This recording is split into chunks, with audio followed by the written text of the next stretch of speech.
नमस्कार नमस्कार सम्पूर्ण दाजुभाइ तथा दिदीबहिनीज्यूहरूमा मेरो नमस्कार। म राजु खेल।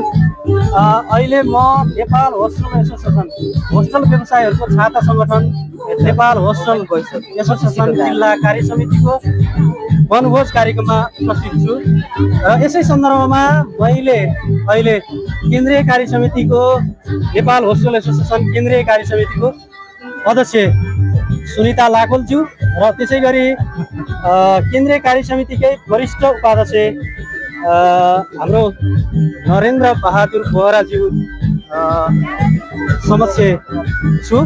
उहाँहरूलाई मैले धेरै होइन थोरै मात्रै क्वेसन भनौँ न एउटा प्रश्न गर्न चाहन्छु। त्यसमा सर्वप्रथम म हाम्रो केन्द्रीय कार्य समिति अध्यक्ष सुनिता लाकोल म्यामलाई सर्वप्रथम नमस्कार भन्न चाहन्छु। नमस्कार म्याम। नमस्कार। हजुर लामो समयदेखि नेपाल होस्टल एसोसिएसनमा आबद्ध भएर विभिन्न कालखण्डमा जिल्ला हुँदै केन्द्रीय कार्य समितिमा केन्द्रीय कार्य समितिको अध्यक्षमा काम गर्दै हुनुहुन्छ अहिले होइन?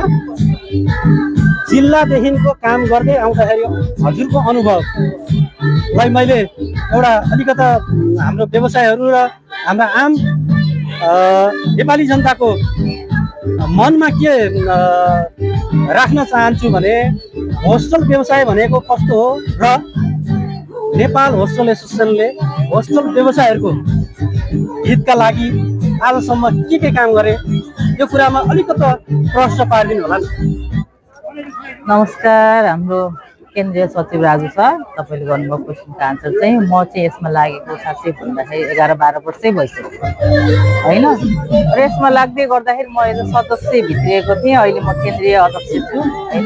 यो यत्रो समय अन्तरालमा धेरै उतार चढावहरू आए र यसमा चाहिँ सबै एउटै कुरा के प्राथमिकतामा रह्यो भने संस्था तल कहिले नपरोस्, व्यक्तिगत स्वार्थमा कोही पनि नहिँडौँ होइन। यसमा चाहिँ हामीहरू सबैजना संस्थागत रूपमै लागेर सबैले संस्थाको भलोको लागि काम गर्यो भने संस्थामा एकदम राम्रोसँग काम गर्न सकिन्छ।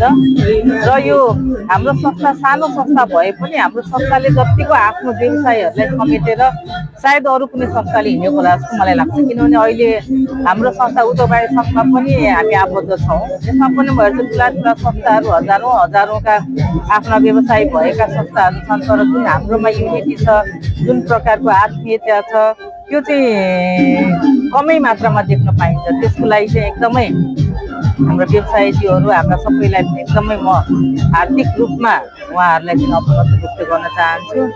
र अब रह्यो हाम्रो संस्थागत कुराहरू, संस्थामा त अब सानातिना ढिला मसिना कुरा आउँदै गर्छ, तर संस्था सर्वोपरि हो भनेर सबैले त्यसलाई चाहिँ लिएर हिँड्नुपर्छ जस्तो लाग्छ। संस्थाको लागि चाहिँ व्यक्तिगत स्वार्थ राख्नु हुँदैन। यो चाहिँ भोलिन्टियर वर्क हो। यसमा चाहिँ हामी सबैले निस्वार्थ भावमा र संस्थाको लागि एकजुट भएर लागि पर्यो जस्तो लाग्छ।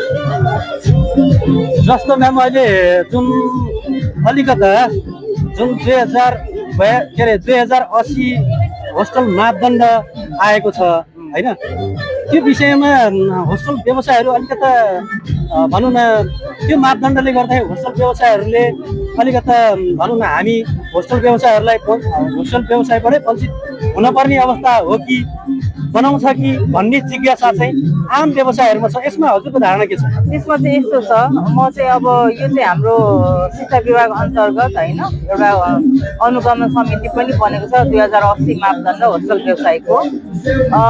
यसमा अनुसार चाहिँ हाम्रो होस्टलमा आधारभूत सुविधाहरू दिने होइन, यसमा चाहिँ के कति हामीले प्र्याक्टिकल रूपमा गर्न सकिन्छ त्यसमा चाहिँ एकदमै लचिलोपन अप्नाएको छ शिक्षा विभागले पनि। त्यस्तो डराउनु पर्ने अवस्था केही छैन। मात्र उहाँहरूको कन्सर्न के छ भने हाम्रो व्यवसायीहरूले आफ्नो व्यवसायलाई मर्यादापूर्वक सरकारी स्तरमा दर्ता भएर र बच्चाहरूले खाने पिउने कुरामा अलिकता स्वास्थ्यवर्धक ध्यान पुर्याएर खानापिना गराउने भने त्यसमा त्यत्रो डराउनु पर्ने कुरा केही छैन। अव्यवस्थित रूपमा गर्ने, दर्तामा नगर्ने त्यस्ताहरूलाई चाहिँ हो यो चाहिँ डरलाग्दो परिस्थिति हो। तर जो हामी व्यवसायमा रहेका छौँ उहाँहरूले चाहिँ अलिकता आफ्नो यस्तो हो डेली रुटिनहरू मिलाएर केही हुँदैन। म्यामलाई मैले सोध्न खोजेको नयाँ दर्ताको विषयमा, नयाँ दर्ता अहिले बन्द गरेको छ भनेको छ महानगरले होइन। यो नयाँ दर्ताको प्रक्रियाहरूलाई चाहिँ अलिकता कुन कसरी अब प्रक्रियामा आउँछ र उहाँ दर्ता नभएकाहरू त दर्ता गर्छु भनेर हतार गर्दै हुनुहुन्छ, दर्ता प्रक्रिया जान्छु भनेको व्यवसायहरू दर्ता गर्नु पाउनु भएको छैन। यो विषयमा अलिकता अब यसमा त यो ढिलासुस्ती हुनुको कारण त एउटा चुनाव पनि होला होइन। यसमा चाहिँ महानगरमा पनि पहिला अलिकता आफ्नै आन्तरिक कारणहरूले गर्दा हाम्रो अनुगमन अलिकता पर सरेको हो। नत्र त त्यसमा पनि 8 सदस्यीय हाम्रो ग्रुप बनेकै थियो होइन। एउटा अनुगमन समिति यहाँ उपप्रमुख अहिले त कार्यवाहक प्रमुख हुन्छ सुनिता डङ्गल, उहाँकै अन्डरमा बनेकै थियो होइन। तर त्यो सुरु गर्नको लागि चाहिँ अलिकता सायद समय परिस्थितिले साथ नदिएर हो। तर चाँडै यो फेरि पनि हुन्छ र यसमा चाहिँ नयाँलाई पनि आफ्नो के छ यो मापदण्डभित्र रहेर चाहिँ दर्ता दिन्छ, अलिक टाइम लाग्न चाहिँ सक्छ। धन्यवाद म्याम। जुन होस्टेल व्यवसायहरूको जिज्ञासालाई मेट्ने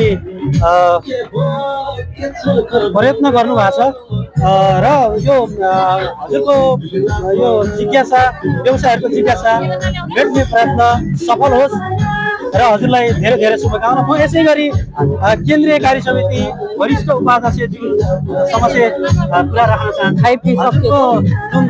जुन नेपाल होस्टेल एसोसिएसनमा भूमिका नाम अघिदेखि रहेको थियो रहेको छ, अहिले वरिष्ठ उपाध्यक्ष पनि हुनुहुन्छ होइन सर? र अब आगामी दिनहरूमा यदि हामीले जुन होस्टेल व्यवसायहरूले व्यवसाय गर्नको लागि जुन वरिष्ठ उपाध्यक्ष हुनुहुन्छ, हजुरको योजना र भोलिका भिजनहरूलाई अलिकता प्रष्ट बनाइदिनु होला न। किनकि अब यो होस्टेल व्यवसाय अहिले धेरै अलमलको विषयमा छ र हजुरलाई अर्को क्वेसन गर्दैछु मैले। हाम्रा साथीहरू अलिकता भनौँ न संस्थाबाट अलिकता अलग भएका पाटा र संस्थामै रहेका साथीहरू मनलाई कसरी बनाउन सकिन्छ भन्ने विषय र आजको पिकनिकको आयोजनाको विषयमा तिनटा के भन्ने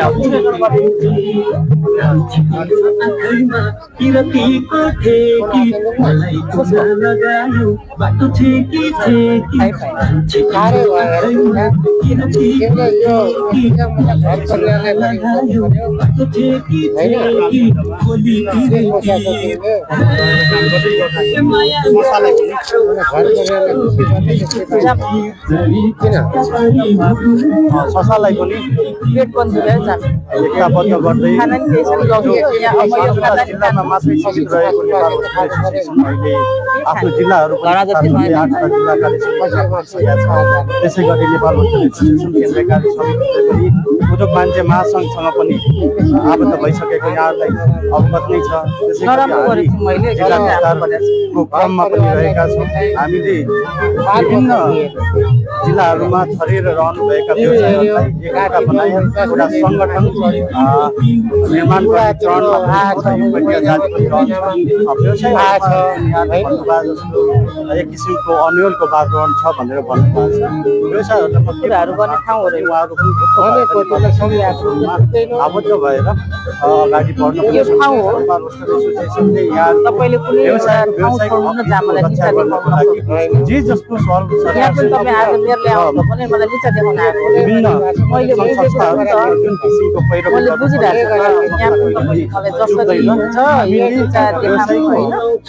रक्षा गर्नु नै हाम्रो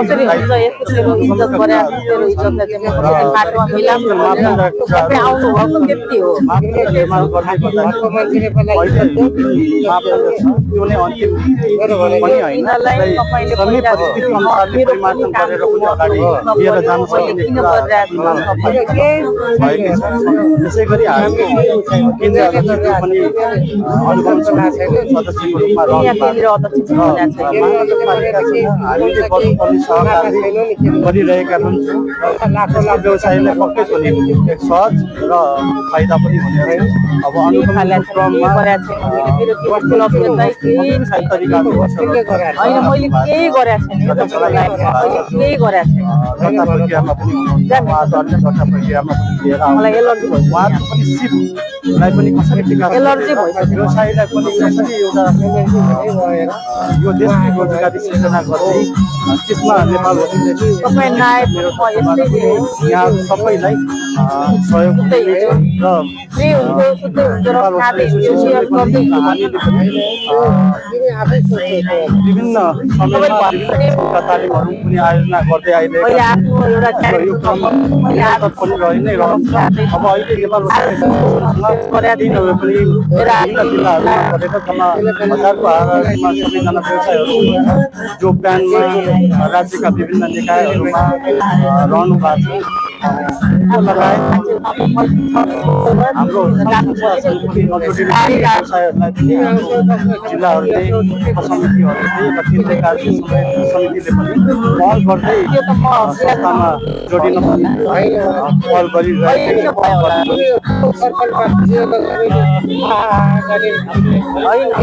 तपाईँले मलाई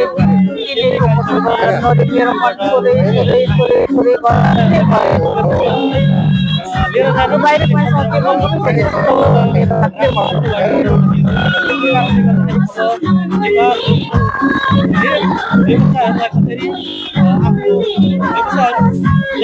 काम पऱ्यो भन्नु बस्दिनँ म जाने भयो जान्छु के सकेर